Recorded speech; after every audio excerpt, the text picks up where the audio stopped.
दिनै खोब गोजोननाय मोनदों जे जोङो सिलाफोर आनसलिकनि जानानै 13 बोसोरनि उन्दै गथ'फोरखौ जोङो लानानै फुटबल सेलेक्सन खालामनायाव मोजाङैनो जालांदों। अखा हादोंबाबो गथ'फ्रा जोबोद गोसो होनानै जोदों बलखौ आरो जोङो आसा खालामो जे फैबाय थानाय डिस्ट्रिक्टआव जोहैनायाव फार्स्ट रानारखौनो लाबोनो हायो होननानै जों आसा खालामदों आरो जोंबो नाजाबाय थागोन। ट्रेनिंखौ जों मोजां होगोन, साननै सानथाम मोनदोंबाबो जोङो नाजागोन आरो। बिथांमोना जे अखा बांखाबाबो फैनानै जोफैदों, बिथांमोना थारैनो न'खरनिफ्राय माखासे सुबिदाखौ मोनाखै।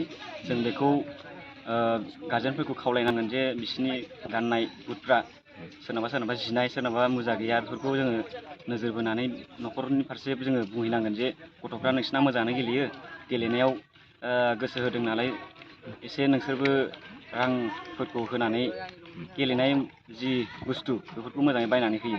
फैबाय थानाय समाव गेलेनायाथ' बिथांमोना मोजाङै गेलेदों। कचिंफोर गैयाबाबो बिथांमोना जोनाया जोबोद मोजां गेलेदों। रानिं दङ, बिथांमोना जोनाया हिट दङ आरो दा आन्डार 12आनो हमजायो। 12निफ्राय एसेल' गिदिर बिसोरो बिथांमोना।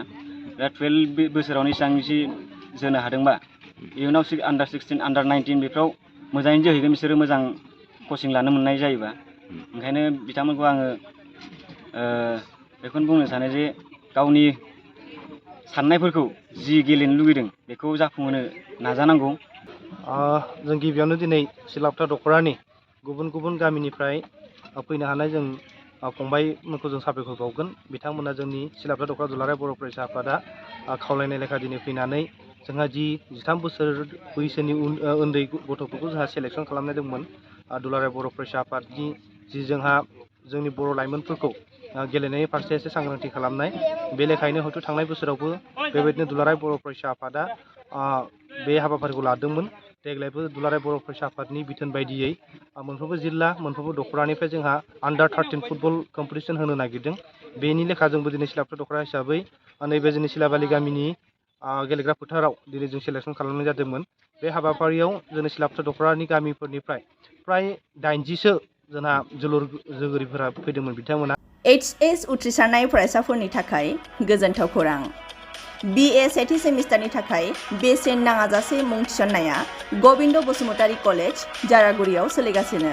इंराजि 2023-24 गोदान सोलोंथाइ बोसोरनि थाखाय BA सेथि सेमिस्टारनि मुं थिसननाया गसाइगाव महकुमानि सिङाव थानाय गबिन्द बसुमतारी कलेज, जारागुरियाव बेसेन लायाजासे सोलिगासिनो दं।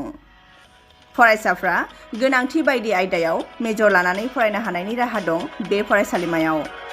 गुन गोनां फोरोंगिरिफोरनि जोहै सोलोंथाइ होनायजों लोगोसे फरायसालिमानि गोनां जानाय राहा आरो बेसेन लायाजासे स्पकेन इंलिश, सेल्फ डिफेन्स आरो बेसिक कम्पिउटार फोरोंथाइ होनायनिबो खाबु दं। बेसेन नाङाजासे मुं थिसननो थाखाय 970226807878 एबा 7002271 आरो 7002131 754 जानबुं नाम्बाराव सुलाद लाहरनो हागोन।